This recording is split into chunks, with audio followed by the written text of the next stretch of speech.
Hello students, welcome to Shah Academics. இன்னைக்கு நம்ம class 6th ஓட 4th chapter data handling and presentationல exercise number 4.5 பண்ண போறோம். இப்போ 4.5ல வந்து பார்த்தீங்கன்னா artistic and aesthetic considerations பத்தி பார்க்க போறோம்.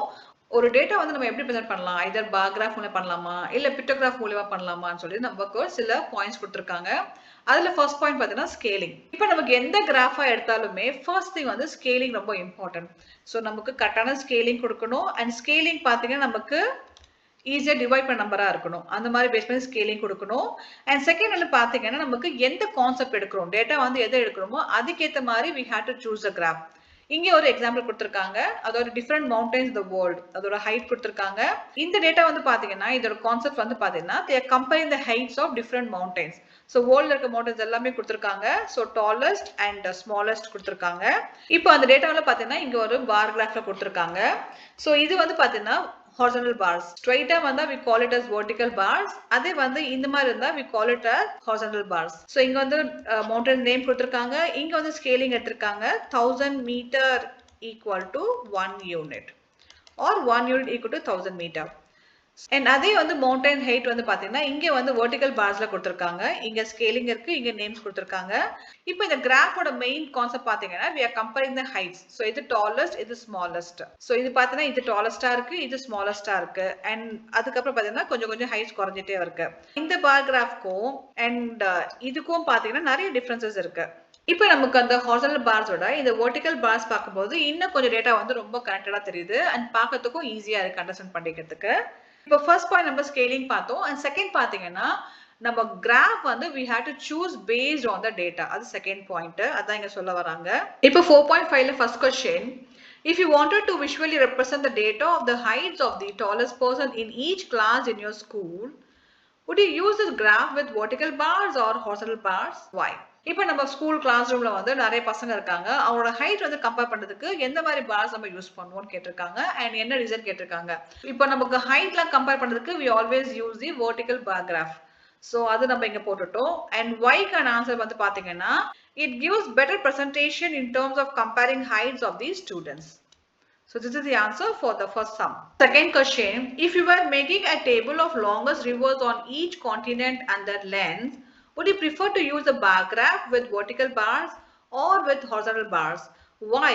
Try finding out this information and then make a corresponding table and bar graph which continents have the longest rivers. இப்போ நம்ம ரிவர்ஸோட லென்த் பார்க்கணும். So which is longest reverse compare பண்றோம். First வந்து நம்ம mountain பார்த்தோம். அதுக்கப்புறம் வந்து ஸ்கூல் ஸ்டூடெண்ட்ஸோட ஹைட் கம்பேர் பண்ணோம். அண்ட் இப்போ வந்து ரிவர்ஸோட லென்த் கம்பேர் பண்றதுக்கு எந்த மாதிரி பார் கிராஃப் நம்ம யூஸ் பண்றதுன்னு கேட்கறாங்க. இப்போ இதுக்கான ஆன்சர் வந்து we can write like this. To represent reverse length we use horizontal bar graph because rivers flow on land horizontally. இப்போ இந்த கிராஃப்லயே வந்து பார்த்தீங்கன்னா we have third concept, infographics. இன்ஃபோகிராஃபிக்ஸ்ல பார்த்தீங்கன்னா நிறைய வந்து விஷுவல் இமேஜஸ் இருக்கும் அண்ட் நிறைய கலர் கான்செப்ட் இருக்கும் அண்ட் நிறைய வந்து அட்ராக்டிவ் விஷயம் நம்ம ப்ரெசென்ட் பண்ணலாம். So information graphics you can also refer it as infographics in short. இப்போ இந்த மவுண்டன் டேட்டா வந்து பார்த்தீங்கன்னா ஃபர்ஸ்ட் வந்து நமக்கு இந்த மாதிரி ஒரு கிராஃப்ல ப்ரெசென்ட் பண்ணாங்க அண்ட் செகண்ட் வந்து வெர்டிகல் பார்ல கொடுத்துருந்தாங்க. அண்ட் இப்போ வந்து அதே மவுண்டனோட டிஸ்டன்ஸ் தான் வந்து பாத்தீங்கன்னா நமக்கு இன்ஃபோகிராஃபிக்ஸ்ல ப்ரெசென்ட் பண்ணிருக்காங்க. ஸோ இங்க வந்து பாத்தீங்கன்னா இன்னும் கொஞ்சம் அட்ராக்டிவா இருக்கு, பார்க்கறதுக்கு ரொம்ப கலர்ஃபுல்லா இருக்கு. அண்ட் ஆல்சோ ஒன் மோர் விஷயம் நீங்க பாத்தீங்கன்னா இந்த மவுண்டனோட ஹைட் மட்டும் இங்க இன்க்ரீஸ் ஆகல. ஸோ ஹைட் ஏற அதோட பேஸும் வந்து இன்க்ரீஸ் ஆயிட்டே இருக்கு. ஸோ பாத்தீங்கன்னா இங்க நேரோ ஆயிட்டே இருக்கு போக போக.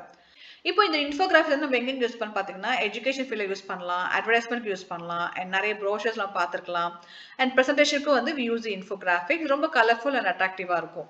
இதுவும் நமக்கு இன்ஃபோகிராஃபிக்ஸ் மூலம் ப்ரெசென்ட் பண்ணியிருக்காங்க. சேம் அந்த மவுண்டன் ஹெட்ல ப்ரெசென்ட் பண்ணியிருக்காங்க. ஸோ அதை விட இது கொஞ்சம் பெட்டரா இருக்கு. ஸோ இந்த மாதிரி நம்ம நிறைய விஷுவல்ல நம்ம நல்லா ஹைலைட் பண்ணி நல்லா கலர்ஃபுல்லா அண்ட் கான்செப்ட் ஏற்ற மாதிரி நம்ம ப்ரெசென்ட் பண்ணா இன்னும் கொஞ்சம் அட்ராக்டிவா இருக்கும்.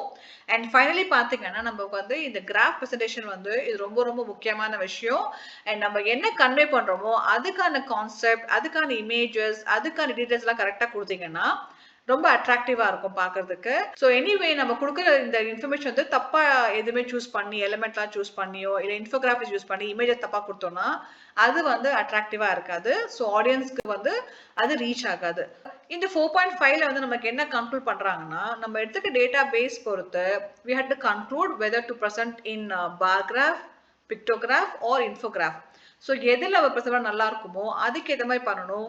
அண்ட் அதுக்கான ஸ்கேலிங் கரெக்டாக ப்ரெசென்ட் பண்ணணும். அண்ட் இன்ஃபர்மேஷன் வந்து மிஸ்லீட் ஆகக்கூடாது. ஏன்னா தப்பான இன்ஃபர்மேஷன் கொடுக்கக்கூடாது. கரெக்டான இன்ஃபர்மேஷன் அண்ட் கரெக்டான ப்ரெசன்டேஷன்ல பண்ணணும். அவ்வளவுதான். So that's all about the chapter.